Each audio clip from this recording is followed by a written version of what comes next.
Scott, also known as the little guy, the guy on the left, the silent one, has long-lasting COVID symptoms and still cannot fully taste or smell. Hashtag trust Bart. Hey, it's Scotch Test Dummies. I'm Scott. Bart. Westland Peat Week. We had last year's, now we got this year's. Last year's was good. This year's is aged in rum casks, and we're gonna test it rum style. Harmony Rhythm style.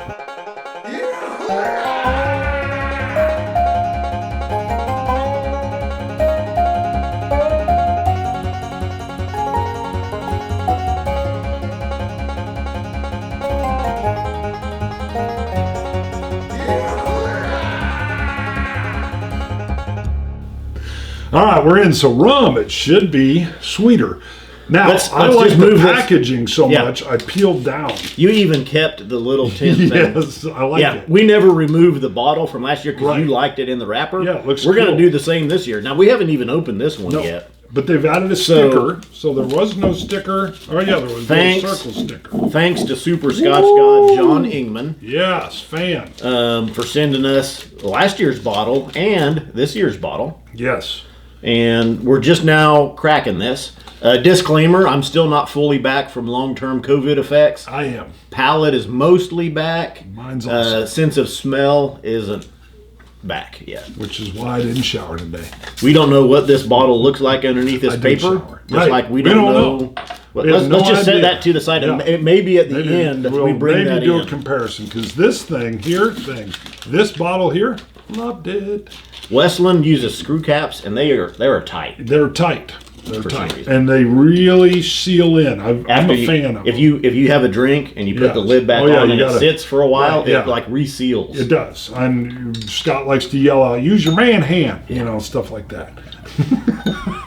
We don't know the ABV of this one. A little water It's in probably under the wrapper. We didn't know. I still don't We know last year's. Yeah, we don't know that one. We're judging. It's kind of open but blind at the same time. We don't do the research, so So you have to.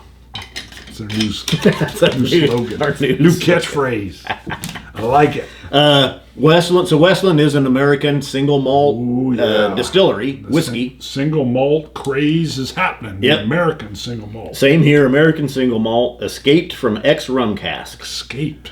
It ran free. How and why, it says it has in question marks. Number 6732. It's got a very 1920s, mid 20s, 30s style. Carnival. Yeah, carnival thing Well, going on. that one's more carnival. This one's more What is magician, that? escaping, Oh, really? Houdini Okay, type. yeah, this was more like a carnival with lions in the background and a strong man. I don't see. Ooh, there is a bearded lady. There's a bearded lady. Bart likes the bearded ladies.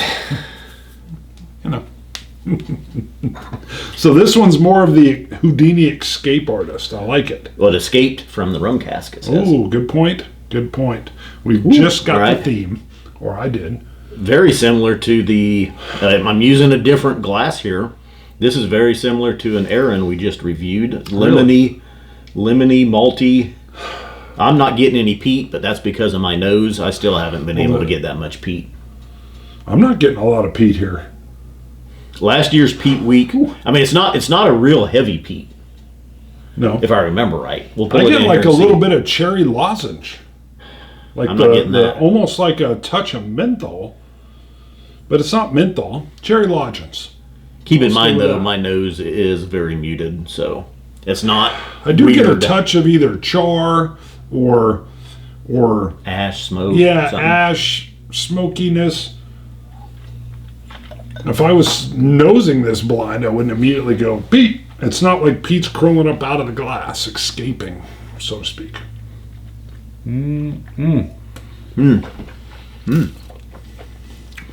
It's a little bit higher ABV. 50, maybe just 50, somewhere in that range. There is, okay, so when I get on my palate now, post-COVID, long-term COVID effects, with peat, I kind of get a staleness if it's a milder peat, and I'm getting that here. That's It just- sad. Had a little tear for you right there. Yeah, I know. That staleness is there. Oh no, I just got it. Some of the smoke. It's very light though. There's This is more. light. There's more of the citrus, the maltiness that's there. Mm-hmm. Not just lemon, but It's like you had a cocktail, a fruit cocktail, kind of, with pears, oranges, lemons. Tropical. More tropical. Yeah, there's tropical notes. Maraschino cherry. I haven't had a lot of maraschino cherry. I avoid them. They're scary. They make me nervous. It's the whole tying of the stem in a knot. It scares me. Oh, yeah. Could do it. I think you have that skill.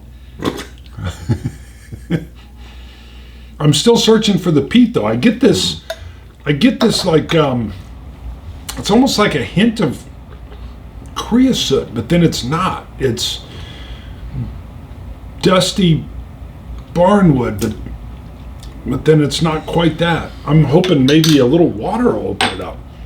And it's not, I thought it was going to be more sweet. It comes across a little more dry, not almost astringent. Yeah, astringent. Not astringent.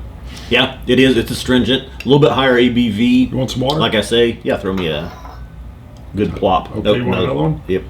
Plopper. There you go. It is a little bit higher. It's at least 50, could be low 50s. Yeah, we don't know. John did send us an email, and he said that Westland is trying to replicate Scotland's environment. They're aging their casks right on the Pacific Ocean. Wow. Yeah. And he says it's in a town called, I'll guess, Hoqueen. Hoqueen. And in the last month, they moved over 3,000 casks, he says, north past Seattle to the Scotch It Valley. Scotch It Valley? Nailed it. Near, which he says is not near the ocean, but closer to their partner, Sorry. WSU Bread Lab, where they create new barley varietals. John did tell me how they're really trying to they have since their inception, the varieties of barley. Yeah. Yeah, And being, single sourced or different varieties of barleys that they're using in their whiskeys. So, oh no, I just got the peat there. Smoke, slight smoke.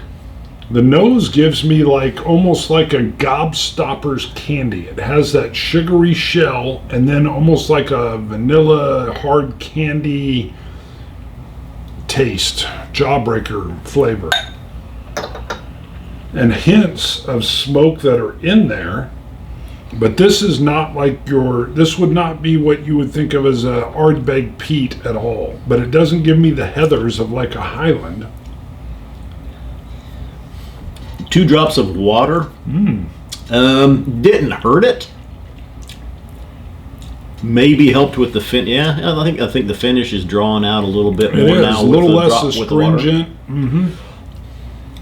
A little more vanillas. This bad boy may need to open up a little bit too. Could be. Grab last year's. Let's just do a quick comparison. So we're gonna come or do we want to score this and talk? Let's look at last. You want to score it first? Let's score it first. This one's a hard one to pin down. One I feel like it needs to open more. I feel it's definitely dodging my expectations. With the rum cast finish, I figured it was going to be a little sweeter. What? Well, I forgot about, as we were reviewing it, I forgot about the rum cast. See, I thought it'd be a little, I was assuming it would have a sweeter kick to it. See this one? See? Yeah, tight. And what's odd is the sweetness I get. Last year's color is a lot different. What I like is the vanilla touches that are in there. But the peat is more of a dry charcoaled wood than what I would typically think of as peat. Okay, so they're not trying to replicate batches. They're not trying to make, this year's like last year's. Which I like. Yeah. We can see with the rum, last year's was not rum cask finish, and all it says on the label anyway is just American single malt whiskey. But the color, it's either older or has some wine cask influence on it compared to this year's. I like it though. The rum, this year's rum cask finish is a lot lighter, a lot paler, and I'd forgot about that. That's why we're getting so much sweetness with it. I do think it might open up some more. At this point in time, I like it at an 89. It's not quite, I think my expectations were probably a little higher. Maybe that's my own brain thing going on. Tastes good. I'm not getting explosive flavors. I'm not getting a lot of transitions. The vanilla comes in, and the burnt oak kind of notes. So I wonder if it won't open some more. Still, it's very good though, and I love what they're doing. I feel like they're exploring. All right, I'm going into last year's on the nose. My nose is hindering me. I can't tell any difference between them. No, I get a little bit of. I get a little cherry on the nose here. Cherry and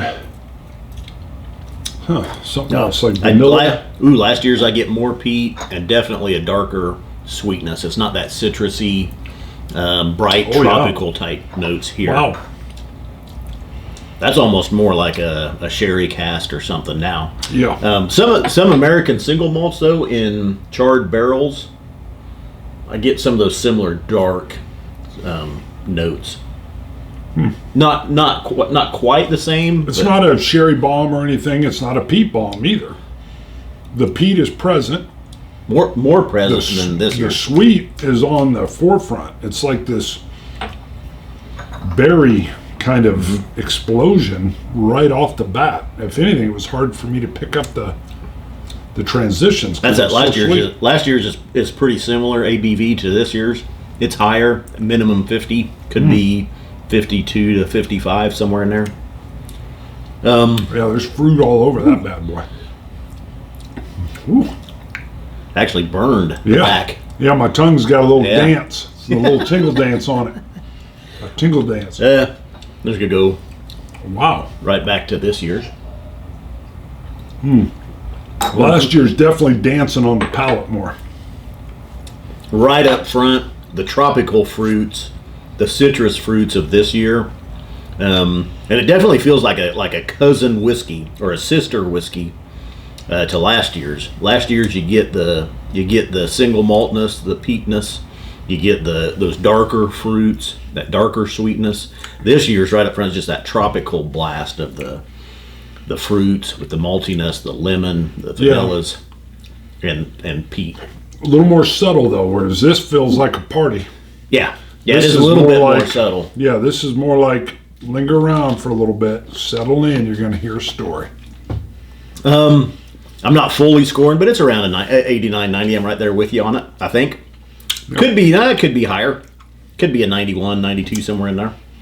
I'd have to wait for my taste buds to fully return to. I'm staying with the 89 with the belief it may have some. This almost feels like a bottle that might change as it gets some more air. Good. Yeah. Good though, very good. And I love what they're doing.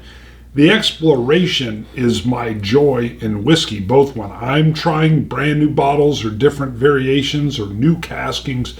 So what's coming out here is awesome. Oh, love it.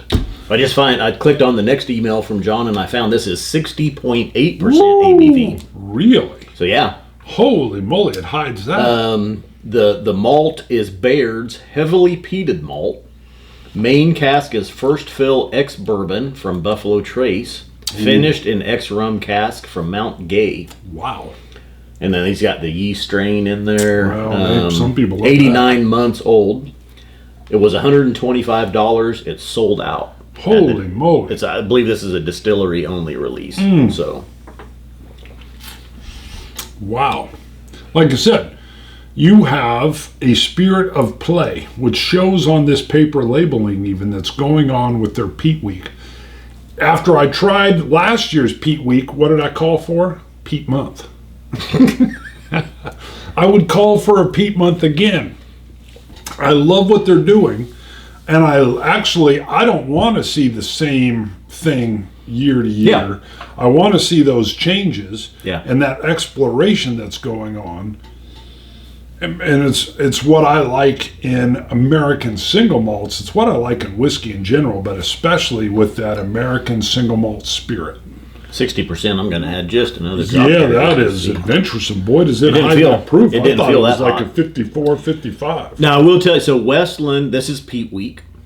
A few years back, Balvenie also was doing Peat Week. Yeah. Westland won that litigation. I don't know if it was a lawsuit or negotiations. And Balvenie can no longer use Peat Week. So they're using Week of Peat now on their whiskeys. And a little twist it around. Yeah, Westland was they said, we've been using that. And now that Westland's defended the territory, they'll probably never have Peat month. But I say double down. You need a Peat week and a Peat month. You grab onto both. Get both of them. Let's do Peat week and then Sherry week. Ooh. And then let's combine them. Week of Sherry. Week of Sherry. Yep. That almost sounds like Sheet. a Scottish. We call it Sheet week. Woo. We'll just leave that one alone. I'll leave it alone. Sounds like you a bad Friday night. 2 drops of water. Well, it's still good. It's still a higher ABV. I'm probably around 50% now, knowing it was 60 to begin with. Gosh, I just got that peat on this one a lot more in the finish. Oh, I'm still getting a nice ashiness and just a nice. Man, that peat just popped in the finish there. Yeah, I like a little bit of. Go to ScotchTestDummies.com. You can pick up our merchandise, help support the show. We got glasses, coins, hats, dropper sets, shirts. You can go to Patreon. Did you say that? I don't think you did, but maybe you did. Did not. All right, go to Patreon. You can look at Patreon/Scotch Test Dummies. Boom, you can come in and support, as Scott says, for $1,000 a month or $1. As little as a cup of coffee an hour. You can go all the way up or all the way down. All right, Scotch it. You Scotch gods. So long, Joe. Dummies. Thanks, John. John, you the man.